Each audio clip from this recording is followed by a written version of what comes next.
안녕하세요. 여기는 제주살롱입니다. 저는 제주살롱에서 책방지기 하고 있는 복집사예요. 네, 이번에도 위클리북 책을 소개해 볼까 하는데요. 이번에 소개해 드릴 책은 천명관 작가님의 고래입니다. 이 책은 지금 엄청난 화제죠. 출간된 지는 오래됐지만 한 20여 년 된 것 같아요. 근데 최근에 부커상 인터내셔널 부분에 후보에 올라서 굉장히 화제가 되고 있습니다. 일단 그 최종 후보에 선정됐다는 것만으로도 굉장히 큰 영예인데요. 그래서 뒤늦게 다시 이렇게 리커버로 출간이 되고 있기도 하고 많은 사람들한테 다시 읽히고 있기도 합니다. 특별히 이 책은 리커버돼서 나온 그런 디자인이고요. 문학동네가 30주년을 맞이해서 특별 에디션을 출간을 하고 있거든요. 그 특별 에디션 시리즈 중에 첫 번째로 출간되는 책이기도 합니다. 표지가 굉장히 화려하고 이쁘죠. 먼저 소설을 쓰신 천명관 작가님에 대해서 좀 알아볼까요? 2003년 문학동네 신인상의 단편소설 프랭크와 나가 당선되어 작품 활동을 시작했으며 등단한 바로 다음 해인 2004년 장편소설 고래, 이 책으로 문학동네 소설상을 수상했습니다. 그러니까 등단한 바로 다음 해 두 번째 작품인데 이런 어마어마한 작품을 써냈네요. 지금까지의 소설 문법과 그 궤를 달리하는 고래는 노파, 금복, 춘희로 이어지는 세 여인의 굴곡지고 파란만장한 삶을 농염한 묘사와 압도적인 서사로 그려내며 단번에 평단과 독자를 사로잡았다. 이 소설이 기존의 전통적인 소설 작법하고 좀 다르다. 이런 평가들이 많이 있는데 실제로 읽어보면 조금 특이한 점을 발견할 수 있어요. 전지적 작가 시점을 가지고 있지만 가끔씩 불쑥불쑥 저자가 이렇게 등장을 해요. 지루하게 했지만 잠깐만 기다려봐라. 앞으로 또 재밌는 이야기가 나온다. 이런 얘기를 하기도 하고 갑자기 인물에 대해서 평가를 하기도 하고 마지막에 가서는 이 소설의 의의에 대해서 본인 스스로 얘기하는 어떤 그런 글도 있고요.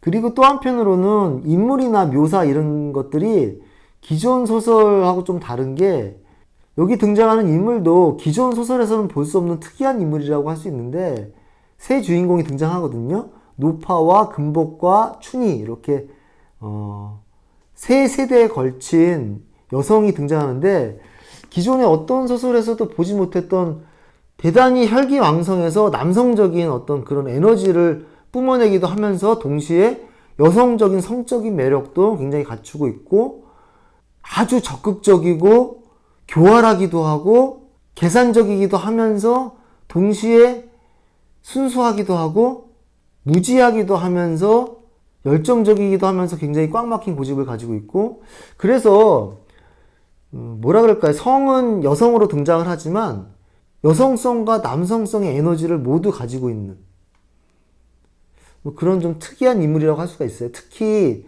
세 인물 중에 이제 금복이라는 인물이 가장 많이 등장을 하고 이 소설의 주인공이라고도 할 수 있겠는데요.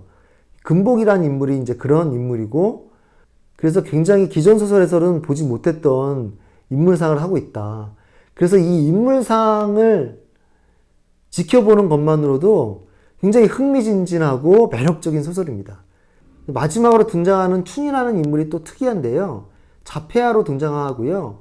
그래서 타인과 소통을 잘 하지 못하는데 오히려 동물과는 소통을 잘하는 그런 어떤 순수한 인물이면서 동시에 물리적인 힘이 엄청난 그런 남성성을 가지고 있기도 하고 역시 마찬가지로 굉장히 에너지를 갖고 있지만 세상과 소통하지 못하는 그런 특이한 인물입니다. 그래서 이 세 인물이 각기 다르게 파란만장한 삶을 살아가는데요. 그러면서 이 세 인물이 이렇게 어떤 고리를 가지고 연결되어 있어요.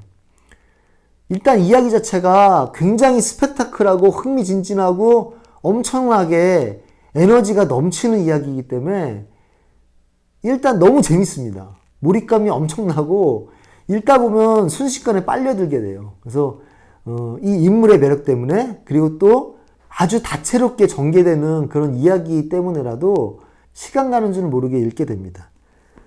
부커상 최종 후보 선정할 때도 이렇게 얘기를 했네요. 심사위원회에서. 이런 소설은 없었다. 에너지에 휩쓸린다.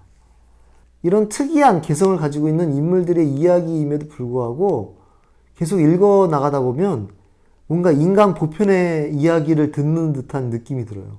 그리고 우리가 살고 있는 사회의 어떤 그런 부조리함과 비정함을 본질적으로 잘 그려내고 있다. 이런 느낌도 받습니다. 그래서 이 책을 다 읽고 나서 책을 덮게 되면 어떤 생각이 드냐면 내가 지금 뭘 본 거지? 내가 지금 뭘 읽은 거지? 이런 느낌이 들어요. 영화도 굉장히 그 엄청난 영화, 특이한 영화를 보고 나면 내가 지금 뭘 본 거지? 막 이런 생각이 들잖아요. 정말 그런 느낌이 드는 소설입니다. 이 소설이 무엇을 의미하고 있으며 여기에 등장하는 인물이 어떤 인물인지 계속 다시 생각하게 돼요.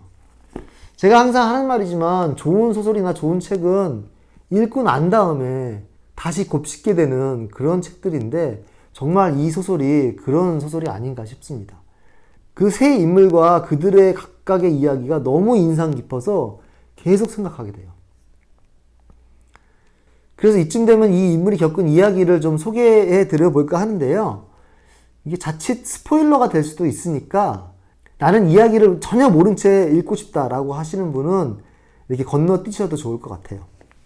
이 소설의 시작은 춘이라는 인물이 교도소에서 나와서 벽돌 공장에 찾아가는 이야기로부터 시작이 됩니다. 그러니까 전체 이야기의 결말 부분이라고 할 수가 있는데요. 이 결말 부분부터 시작을 해요. 그래서 이 춘이라는 인물이 벽돌 공장에 왜 왔으며 왜 교도소에 갔고 이 인물이 왜 벽돌 공장을 떠나지 않으면서 여기에 머물고 있는가 이런 궁금증이 일게 돼요. 그런 궁금증만 남겨놓고 다시 시대를 거슬러 올라가서 노파의 이야기가 시작이 됩니다. 이 노파는 이름은 등장하지 않고요. 그냥 노파로만 얘기가 되고 있는데요. 이 노파가 처녀였을 때 너무나 못생긴 여자로 나와요. 그런데 이 처녀가 양반집에 어떤 노비로 들어가게 되고 이 양반집의 아들이 좀 덜 떨어진 아들이었던 거예요. 근데 이 처녀가 이 아들을 계속 수발을 들다가 어느 날 이 아들인 남자와 정분이 나게 돼요. 그러니까 이 처녀가 굉장히 성적인 그런 에너지가 엄청나게 넘치는 그런 여자로 묘사가 되거든요. 성관계를 맺게 되고, 근데 그것이 이제 주변에 들키게 되죠. 양반집 아들과 관계를 했으니까 어떻게 됐겠어요? 이제 몰매를 맞고 쫓겨나게 됩니다. 근데 이 여성이 복수를 다짐하게 돼요. 그래서 이 덜 떨어진 남자를 꼬셔내서 호수로 데리고 와서 이제 물에 빠져 죽게 내버려 둡니다. 그래서 이 처녀가 도망을 치게 되는데 이런저런 일을 전전하면서 돈을 버는데 이제 악착같이 매달리게 됩니다. 그러다 국밥집을 차려서 자리를 잡게 되는데 이 노파가 악착같이 돈을 모아서 엄청나게 많은 돈을 모았다는 소문이 퍼지게 돼요. 그래서 주변에 깡패들한테 그런 소문이 퍼지게 되고 이 깡패들이 돈을 뺏으러 이 노파를 찾아오게 되고 몰매를 맞게 되는데 그러면서도 끝내 돈 있는 곳의 출처를 알려주지 않습니다. 여기까지가 노파에 대한 이야기고요. 그러면서 갑자기 이제 또 금복의 이야기로 넘어갑니다. 금복은 노파가 처녀였을 때와 조금은 흡사한 인물인데 마찬가지로 굉장한 성적 에너지를 풍기고 문 남자들을 설레게 했던 그런 인물로 등장을 해요. 노파와는 달리 추한 외모는 아니었고 평범한 외모였지만 아주 육감적이고 매력적인, 이제 이 소설에 따르면은 어떤 페로몬적인 어떤 그런 향기를, 냄새를 뿜었다고 그렇게 얘기를 하거든요. 너무 성적인 그런 매력을 갖고 있다 보니까 아버지조차도 이 금복을 탐내게 돼요. 그래서 이제 금복이 어느 날 아버지의 어떤 위협을 느끼고 아버지로부터 도망을 치게 됩니다. 도망을 쳐서 마을에서 마주친 생선장수에게 나를 걷어달라라고 얘기해서 이제 생선장수와 같이 살게 되는데 이 금복이라는 인물이 성적인 에너지뿐만이 아니고 어떤 그 금전적인 비즈니스적인 그런 쪽의 셈이나 촉도 엄청나게 발달되어 있는 인물이에요. 그래서 생선장수가 장사하는 걸 보다가 어느 날 그 생선들을 말려서 건어물로 팔게 돼요. 그래서 이 건어물 장사로 엄청난 돈을 벌게 되는데 그러다가 어느 날 거대한 최고의 괴력의 힘을 가진 한 청년을 만나게 돼요. 금복이 이 청년의 도움을 받게 되는데 그 도움을 받은 걸 잊지 못하고 나중에 금복이 성공해서 이 청년을 찾아갑니다. 그래서 또 둘이 눈이 맞아요. 그리고 이 금복은 이 청년에게 엄청나게 사랑을 쏟게 돼요. 그런데 이 어느 날 청년이 자신의 엄청난 힘을 너무 자만한 나머지 굴러오는 거대한 통나무를 막으려다가 거의 반신불수가 됩니다. 그렇게 보살피다 보니까 이제 돈 버는데 소홀하게 되고 살림이 어려워지게 되고 그러다 보니까 칼자루라는 또 이 동네에서 극장을 운영하던 조폭이 있어요. 이 조폭에게 손을 벌리면서 그리고 이 조폭은 금복을 좋아하게 되고 그래서 또 둘이 같이 살게 됩니다. 그래서 이런 이야기들이 스펙타클하게 펼쳐지는데 제가 지금까지 한 이야기가 반도 안 왔거든요. 그래서 좀 띄엄띄엄 설명을 드리자면 그러다가 이 칼자루와 금복이 사랑했던 그 청년 이 모두와 함께 죽음을 맞이하게 되고요.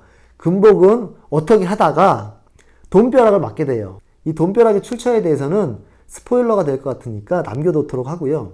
어쨌든 엄청난 돈벼락을 맞게 돼서 이 금복이 머무르던 이제 마을이 평대라는 마을인데 이 평대에 카페를 차리고 뭐 극장을 차리고 그다음에 택시 운송업을 하고 그리고 좀 떨어진 곳에 있는 늪지대에 큰 벽돌 공장을 차리게 돼요.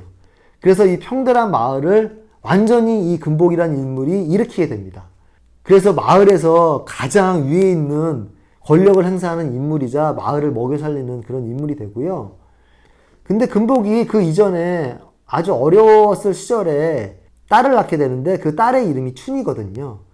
역시나 금복은 춘이를 제대로 돌보지 않았고 이제 금복이 같이 사업을 했던 쌍둥이 자매가 등장하는데 그 쌍둥이 자매가 춘이를 주로 키우게 돼요.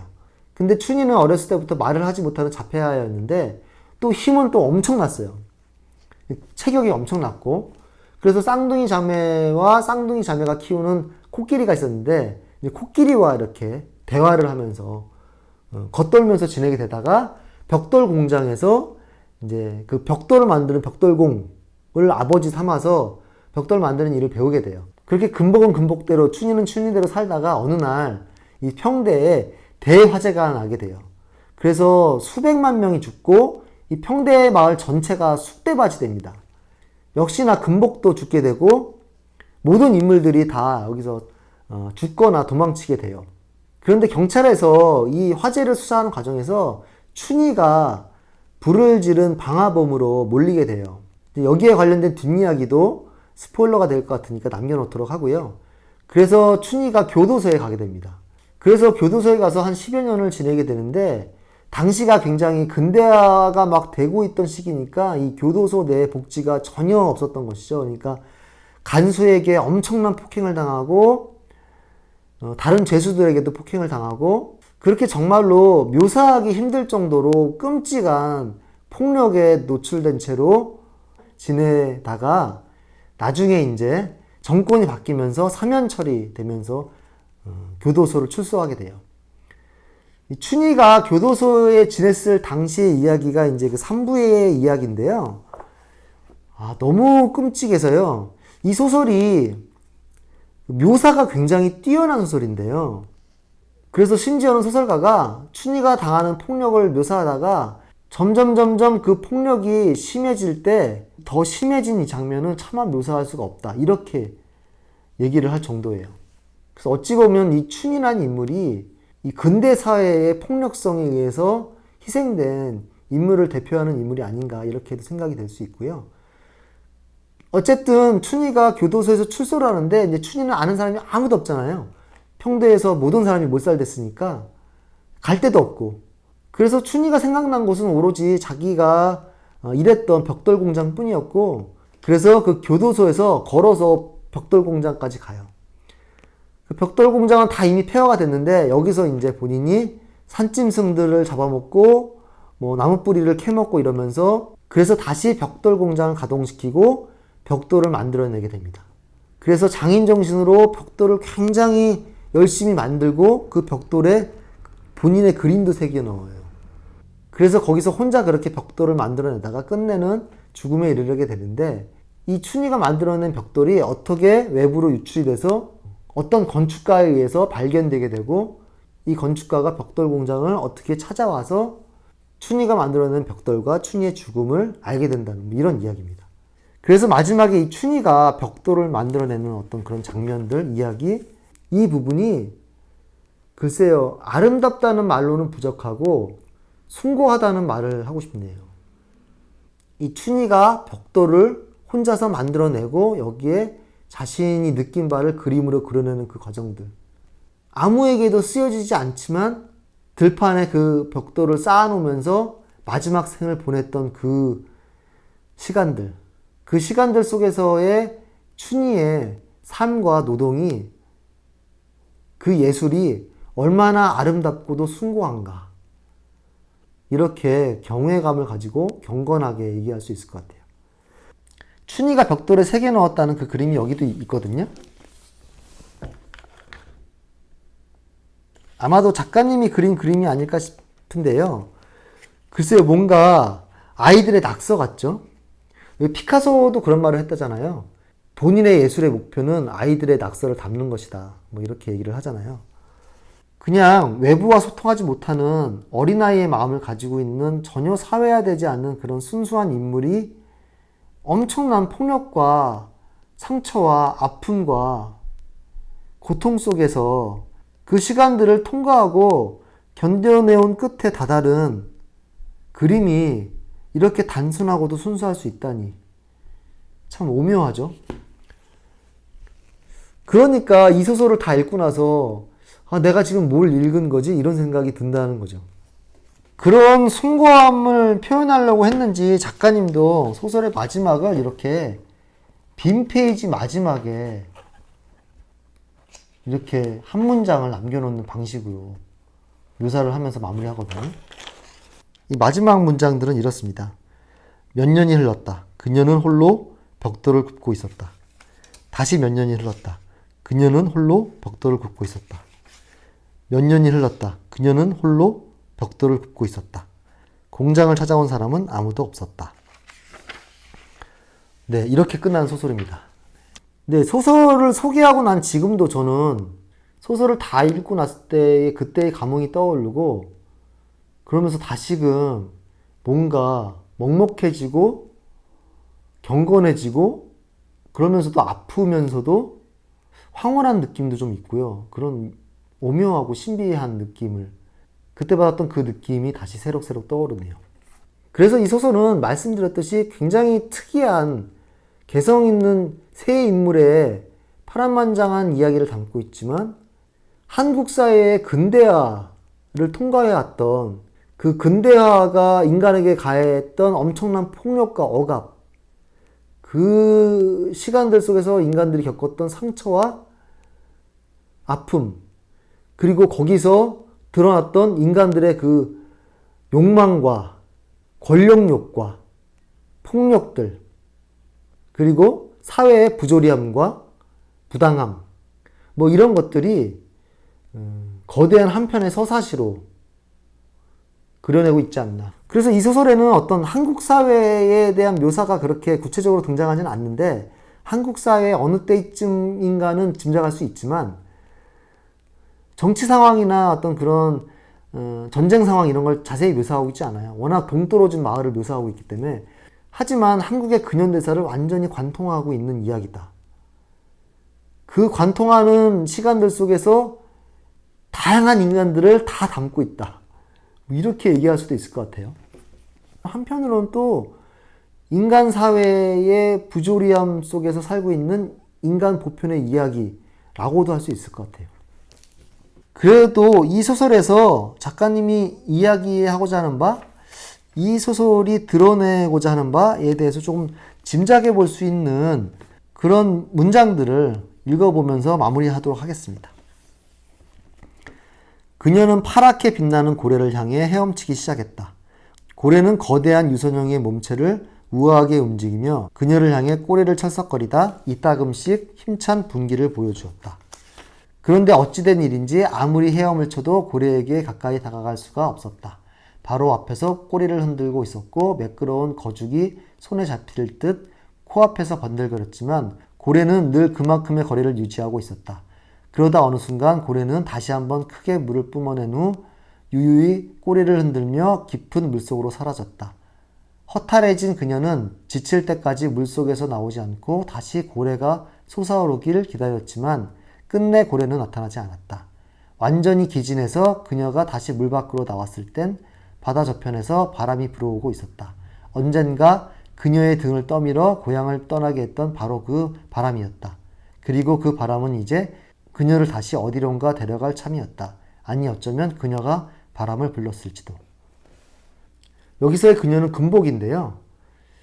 금복이 떠나게 된 것은 바람에 떠밀려서이고 그녀는 고래와 같은 거대한 것을 추구했다. 라는 그런 이야기인데요. 우리도 어떤 설명할 수 없는 그런 바람이 불어서 뭔가를 하고 싶어 하고 어디론가 떠나고 싶어 하면서 그리고 또 뭔가 거대한 것을 이루고 싶어 하잖아요. 그런 측면에서 우리도 금복과 다르지 않지 않은가 이런 생각을 해볼 수도 있을 것 같고요. 또 한 문장을 읽어보겠습니다. 그날 이후 소녀를 지배한 건 죽음에 대한 공포였다. 그리고 인생의 절대 목표는 바로 그 죽음으로부터 도망치는 거였다. 그녀가 좁은 산골 마을을 떠난 것도 부둣과 도시를 떠나 낙엽처럼 전국을 유랑했던 것도 그리고 마침내 고래를 담은 거대한 극장을 지은 것도 모두가 어릴 때 겪은 엄마의 죽음과 무관하지 않았다. 그녀가 고래에게 매료된 것은 단지 그 크기 때문만은 아니었다. 언젠가 바닷가에서 물을 뿜는 푸른 고래를 만났을 때 그녀는 죽음을 이긴 영원한 생명의 이미지를 보았던 것이다. 이때부터 두려움 많았던 산골의 한 소녀는 끝없이 거대함에 매료되었으며 큰 것을 빌려 작은 것을 이기려 했고 빛나는 것을 통해 누추함을 극복하려 했으며 광대한 바다에 뛰어들므로써 답답한 산골 마을을 잊고자 했다.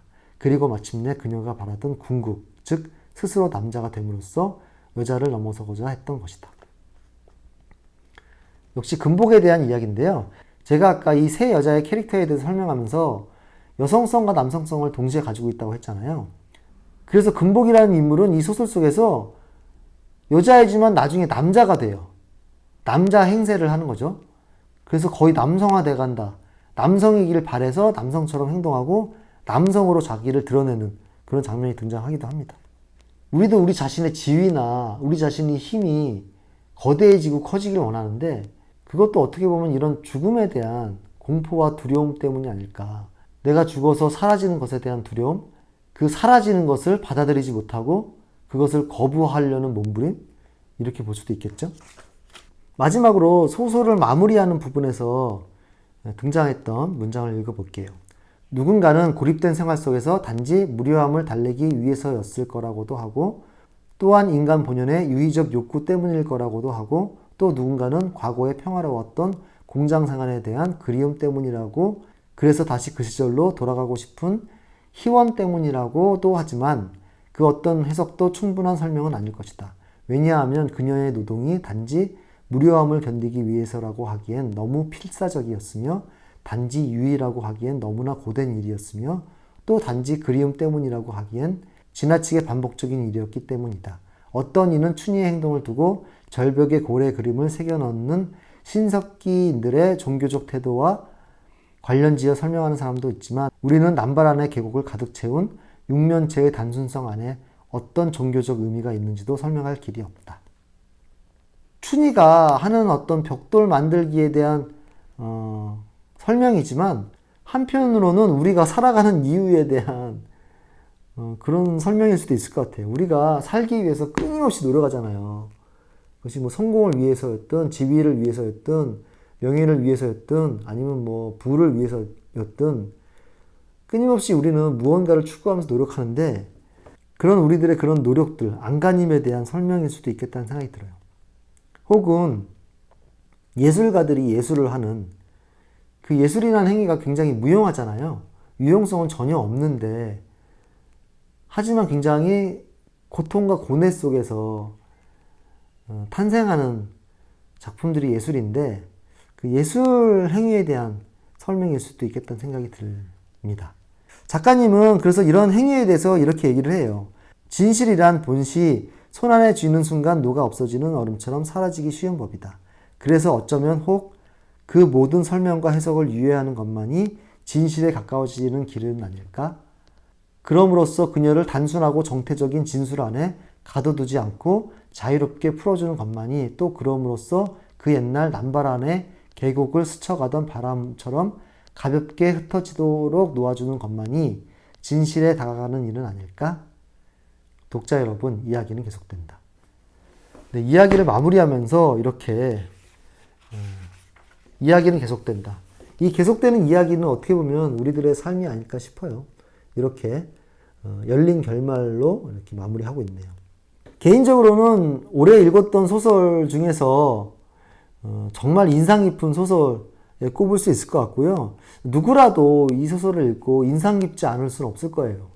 인상 깊은데 호불호가 좀 갈릴 수도 있다. 실제로 읽은 분들 사이에서는 조금 읽기가 힘들다 이렇게 얘기하신 분도 있는 걸로 알고 있고요. 읽을 때 감흥이 어땠는지, 이 이야기가 나한테 어떻게 다가왔는지 이런 것들은 오로지 독자의 몫이니까 각자의 몫으로 남겨놓으면 될 것 같고요.